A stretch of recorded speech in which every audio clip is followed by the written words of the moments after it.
Navoiy viloyati Xatirchi tumani hokimi Adizov Umidjon Hasanovich 1977-yil 17-iyunda Navbahor tumanida tavallud topgan.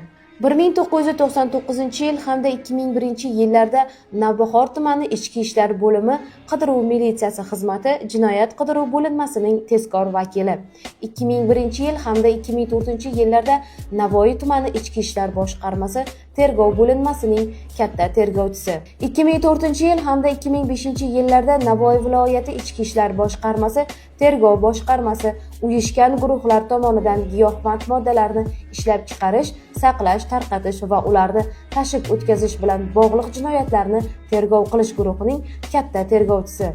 2005-yil hamda 2007-yillarda Navoiy shahar Ichki ishlar boshqarmasi tergov bo'limi narkotrafik va giyohvand moddalar bilan qonunga xilof ravishda muomala qilishga qarshi jinoyatlarni tergov qilish bo'yicha bo'linmasining katta tergovchisi hamda bo'linma boshlig'i.